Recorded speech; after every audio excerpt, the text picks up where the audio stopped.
Hi, I'm Natalie from the UK Domain, and today I'm answering a question from Sarah at Yabba Marketing. And she's asked us, how can I utilise LinkedIn to connect with my clients? Thanks, Sarah, great question. So LinkedIn is an extremely powerful tool for connecting with new clients, but it's also a great tool for you to connect with existing customers or clients of yours, and we'll also think about those potential clients that you would like to have in the future. So I'm going to share with you just a couple of tips on best practice in terms of how to use LinkedIn when connecting with people. So my first tip, and probably the easiest tip for you to use, is actually to look on the My Network section and look at the people you may know. So this is pre-populated by LinkedIn for you and based on interests that you've already put on your profile within LinkedIn, but also the connections you've already made on LinkedIn. And it actually feeds you with a number of suggestions and continuously updates this for you as well, of people you may want to connect with. And quite often these are new clients of yours, or even people that you may want to connect with anyway.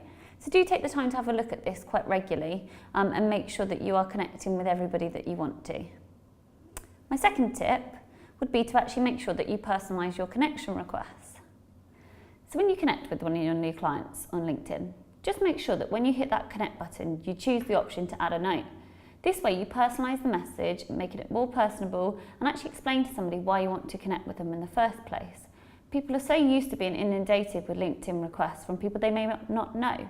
So at least by explaining who you are and why you want to connect with somebody, particularly if you've met that person face to face, is always a much better approach to take.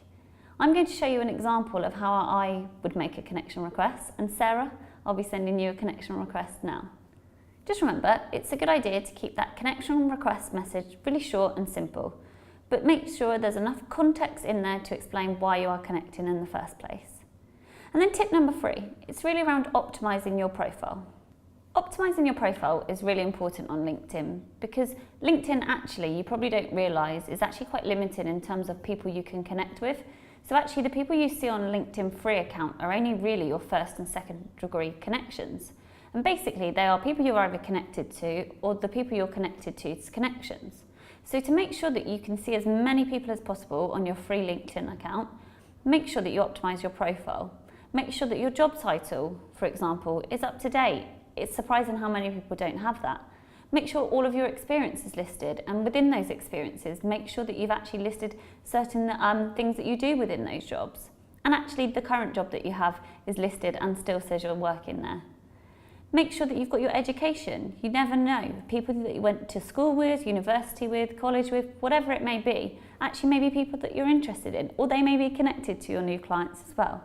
This could be the same for your interest areas too. All of this detail that you add, while seems really simple, actually will open up your network to a whole nother load of people, connections, and potentially the new clients you want to talk to. So definitely make sure that you do that. So tip number 4, why not start a LinkedIn group?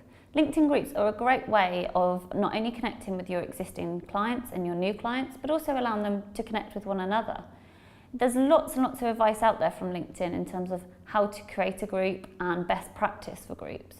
But would really recommend that you do this. It's one way to drive people to LinkedIn itself as well. So even if you can't find them as individual clients, you could give them the LinkedIn group URL and ask them to join the group that way. And tip number 5, look at all the premium account options that are available.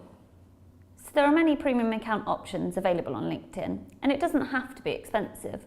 But if you upgrade your account, you can simply upgrade to one of LinkedIn's premium packages. There are many different ones available. Probably the sales one would be the best one to look at for a starting point. Essentially, you get opened up to send emails, and these are emails within LinkedIn. You can make these much more personalised. You have a lot of characters available to you, but it just gives you another way to connect with customers, and particularly those people that are new customers of yours. You also get options to see a wider network within LinkedIn. So earlier on I mentioned that LinkedIn's actually quite restricted in terms of only allowing you on the free account to see your first and second degree connections. With a premium account, this opens you up beyond that, and actually you're opened up to, if not most of the LinkedIn population. But actually it allows you to easily connect with them. You have more advanced search filters, and hopefully you can more easily find those new clients of yours. So good luck. I hope these tips help you when connecting with new clients, and let us know how you get on.